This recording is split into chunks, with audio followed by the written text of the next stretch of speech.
What if you had one extra hour? Not in your day, that's too easy, but in your life. One single, guaranteed extra hour to live. What would you do with it? This is the question that changed a man named Ben forever. Ben was a man who lived by the clock.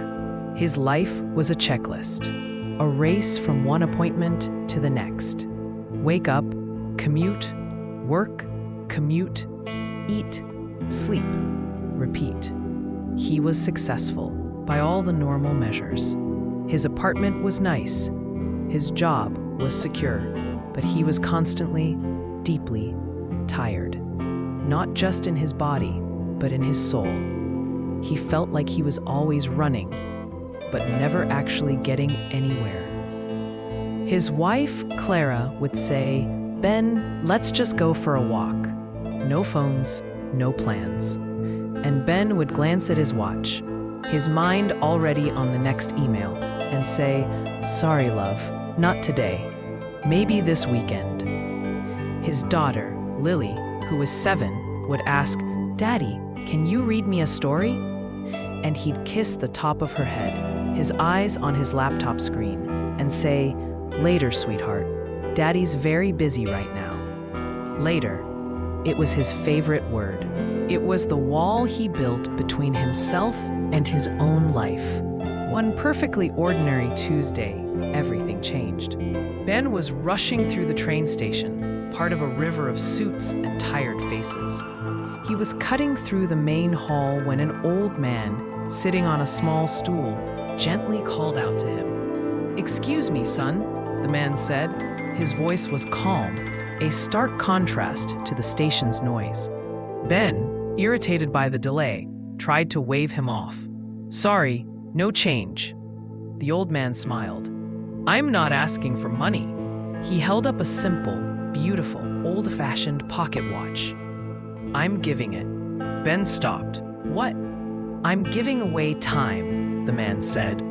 "This watch, it will give you one extra hour, just one, to use at any moment you choose in your life." Ben almost laughed.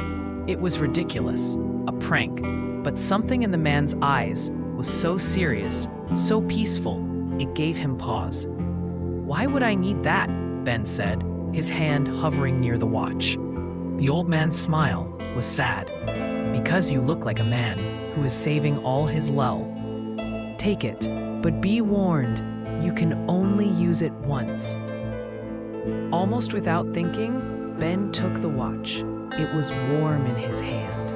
When he looked up to thank the man, he was gone, vanished into the crowd, and carried the watch with him. At first, he thought he'd dreamed it, but the weight of it in his pocket was real. Days turned into weeks. The watch became his secret.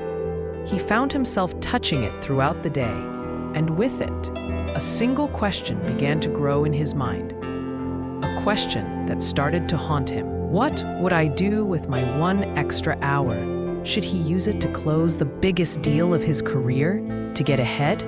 Should he use it to avoid a terrible traffic jam? To save himself stress? None of it felt right. The weight of the decision became a burden. This gift of time was starting to feel like a curse. Then, one evening, he came home late again. Clara was quiet at dinner. Lily was already in bed. The house felt still, empty. He went upstairs to check on his daughter. In the soft glow of her nightlight, he saw her. She was fast asleep, one arm wrapped around her favorite teddy bear. And on her bedside table was a drawing. It was a crayon picture of 3 stick figures. One was tall, labeled Daddy. One had a triangle dress, Mommy, and a small one in the middle, Me. But the Daddy figure was drawn off to the side, with a sad face. Underneath, in wobbly letters, she had written, "I miss my daddy."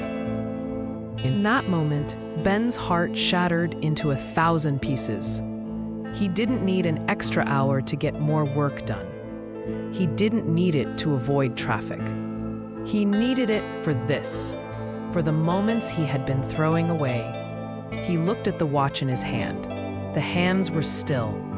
He knew with a certainty that shook him to his core what he had to do. He didn't need a magical hour in the future. He needed to reclaim the hours he was wasting right now. He made a decision not to use the watch, but to change his life. The next morning, Ben didn't go straight to work. He used his ordinary, non-magical lunch hour to go to his daughter's school. He signed her out early, and they went to the park. They flew a kite.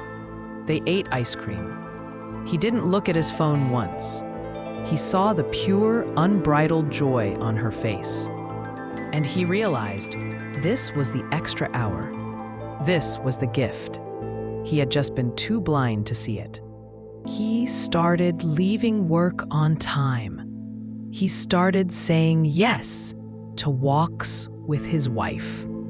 He started reading bedtime stories with silly voices every single night. The magical watch. He put it in a drawer. He didn't need it anymore because he had learned that we all have extra hours. We just fill them with the wrong things. So I'll ask you again the question that saved Ben. What would you do with one extra hour? Would you finally call that friend you've been meaning to? Would you sit and watch the sunset without a single distraction? Would you play with your children, truly play, and let the world wait? Would you tell someone you love them? You don't need a magical watch. You don't need to wait for later. Look at your day, your week.